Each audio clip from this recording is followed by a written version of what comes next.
munaasabadani waxaa soo agaasimay gudoomiyaha gobolka Hiiraan Mudane Cabdullaahi Axmed Maalin Sufurow waxaana loo qabtay odayaal ka soo kala jeeda beelo wadadaga gobolka Hiiraan ugu horeyn waxaa goobta ka hadlay qaar ka mid ah dhaqanka labada beelood ka horba ay halkaan inoogu dhamaato hawshaas ayaanu Ilaahay ka baryeynaa taas waa mid labaad oo xigto odayaasha maamulka u hawlgalay hawshaan inta soo gabagabaysay way ku mahadsan yihiin beeshaas dibkaasoo qabtay beesha Makane lagana dilay yabardiga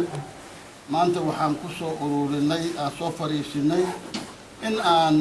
4 bilood hor la qaadano waxa lagu wada heshiiyay labada dhinac beesha yabardiga iyo beesha reer Makane in muddo 4 bilooda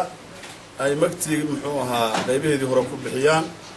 beesha yabardigana waa ka aqbaleen aan u fariisanay inaan mar labaad muddadii cusboonaysiino walaalaheen oo aad iyo aad aan uga mahadcelinayno waxay noogu dareen muddo 4 bilood in magtii walaalaheen aan dilnay muddadaas 10 bilood ka hor inaan 4taas bilood ku soo bilowno wixii lagu heshiiyey inay nimankii walaalaha in ay Makane ay dib u qaataan 4 bilood oo hadda kadib magtii labadaas xaajina ay ku keenaan saxaafadda iyo maamulka iyo odayaasha iyo kulli wixii islaanana goob joog waayo waa arkayaan sidoo kale waxaa goobta ka hadlay gudoomiyaha degmada Beledweyne cid kastoo wax isku qabtay oo maamulkan ku dhex jiray ama hore wax isugu sheeganayeen wixii la awoodi karo in maamulku u istaageen oo ay arrintaada qaban doonaan haddii Ilaahay raalli ka dhigo haddii ay wax qabyo ahaayeen oo hore wax qabyo u ahaayeen bilaa afkooda u furaay iyo haddii wax afkooda qabo ay yihiinba inta maamulku wuxuu u qumay oo dhaxal ugu xirteen in walaalaha heshiisiin ku sameeyay doonaan insha Allah ta'ala ugu dambeyn waxaa goobta ka hadlay gudoomiyaha gobolka Hiiraan Mudane Cabdullaahi Axmed Maalin Sufurow gacanta lagu la jiray xalinteeda iyadoo maamulka annaga naga horeeyay dib ay hore u sii bilaabeen sida odayaasha dhaqanka labada dhinac iyo maamulka hadda joogay saraakiisha amniguna ay qireen in laga ballamay wixii la isla meel dhigayna muddadoodii aan waxba laga qaban duruufo jira awgeed